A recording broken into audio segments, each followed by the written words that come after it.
And so once again, we're here to talk briefly about what's happening with COVID in Sonoma County, a little bit of information in regards to the vaccines.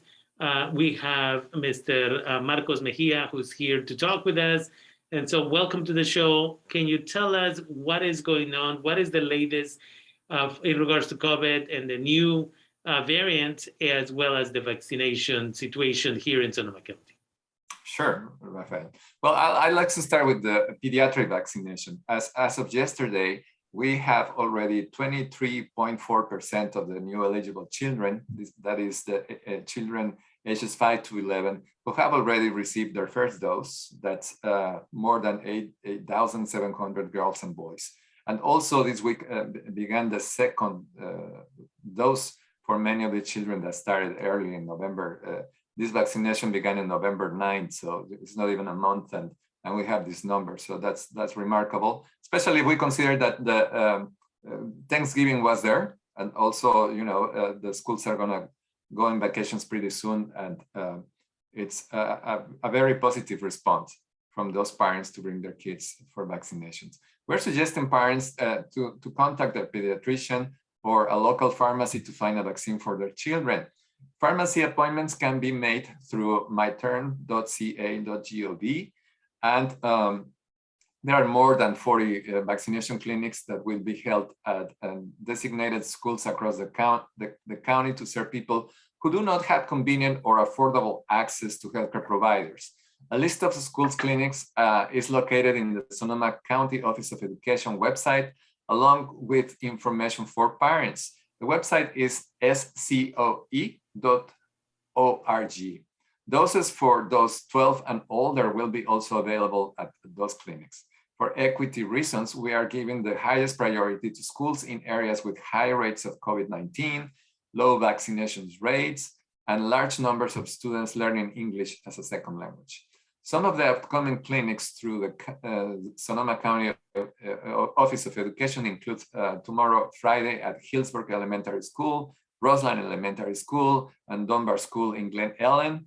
On Saturday, at Cali Calmecac, the Language Academy in Windsor, and Monroe School in Santa Rosa, and Monday in Cesarini School in Sonoma. Wherever you go, the vaccine will be available at no cost to you or your children.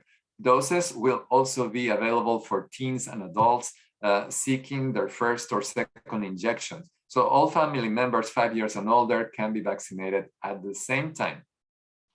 And this occurs as the context on schools shows that the rate of cases continues going upwards, with 1,037 cases of COVID infections in county schools since the schools reopened back in August this year. Of these cases, it continues to be the majority of impacted by COVID in students, with 915 cases and 122 that have affected staff members.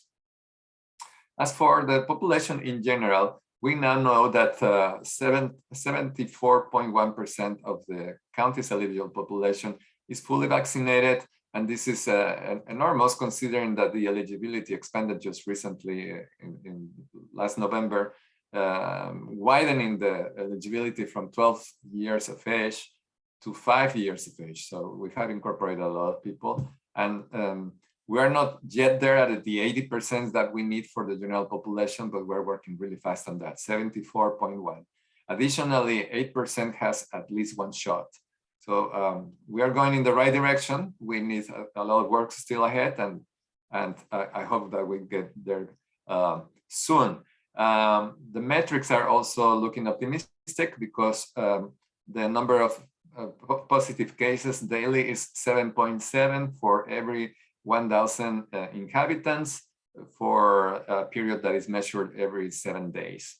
When we break this number between unvaccinated and vaccinated people, for unvaccinated people is 16.5 per every 100,000 compared to 5.2 for vaccinated residents. Our overall test positivity rate is 2.1%, and our positivity rate for equity metrics is 2.3%. And now I'd like to give you a lot of information, as much as I can, about Omicron, this new variant. So right out of the bat, it is important to note that everything about the new variant right now is based on theory. Very little is known about its transmissibility, its clinical presentation, and severity of the disease, the risk of infection, and the efficacy of the vaccine. The first case of Omicron variant was reported in the United States. The Federal Centers for Disease Control and Prevention announced that yesterday. The patient, it was a traveler who returned to California from South Africa on November 22nd, and is in isolation, and an aggressive contact tracing is underway. The individual was fully vaccinated and had mild symptoms that are improving. All close contacts of this person have tested negative so far. Authorities did not say where the infected individual lives, but the case was confirmed by the San Francisco Department of Public Health, with genomic sequencing performed at the University of California in San Francisco. To date, cases have been identified in 20 other countries in 4 different continents.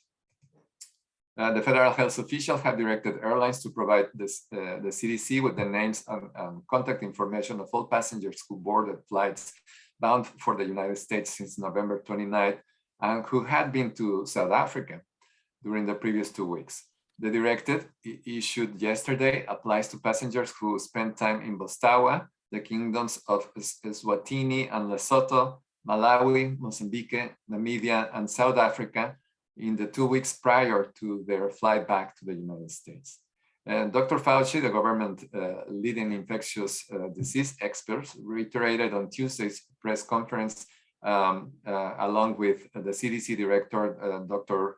Rochelle Walensky, that it was still too early to really understand just how dangerous this variant could be. It will likely take weeks before scientists studying the new virus can determine more about its properties.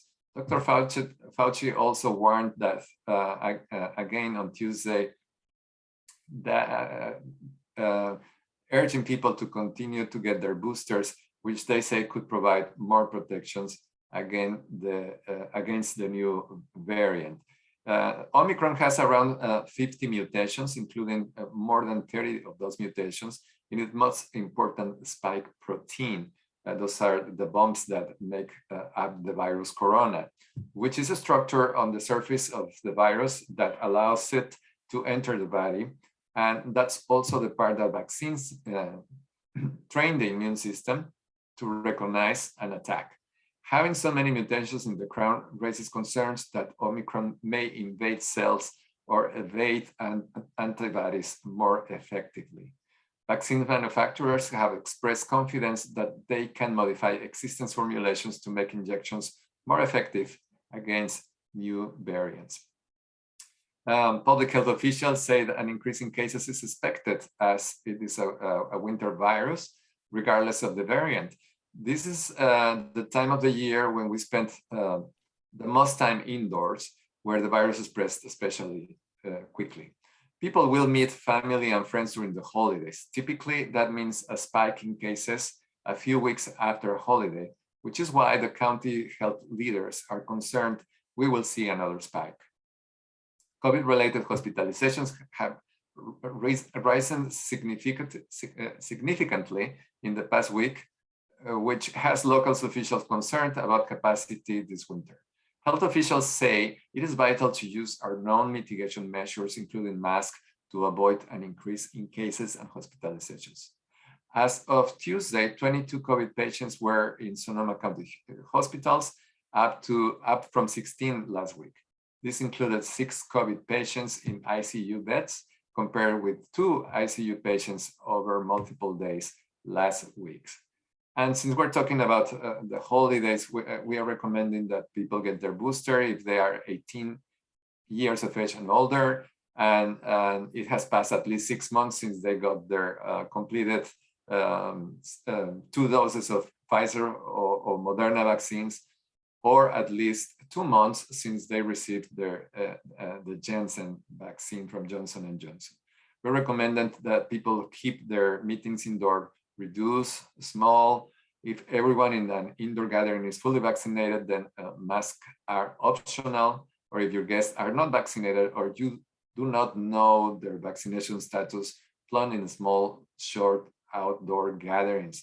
Wear a mask around unvaccinated people, especially indoors, and wear a mask around the elderly or people with medical conditions.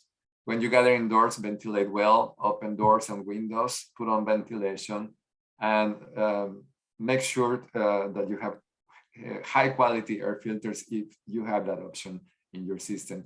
Get tested if you have symptoms of COVID-19 and stay at home if you are sick. Those are the recommendations that we have for the moment.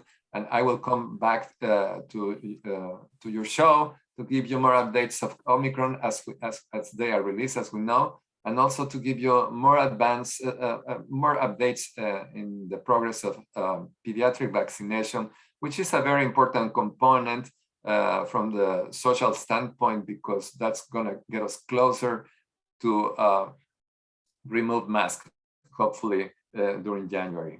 That's the goal, and we hope that people do their part, staying safe, getting their booster or getting vaccinated, and following all these mitigations measures, because if we learn from history and we learn from what happened last winter, we learn a lot.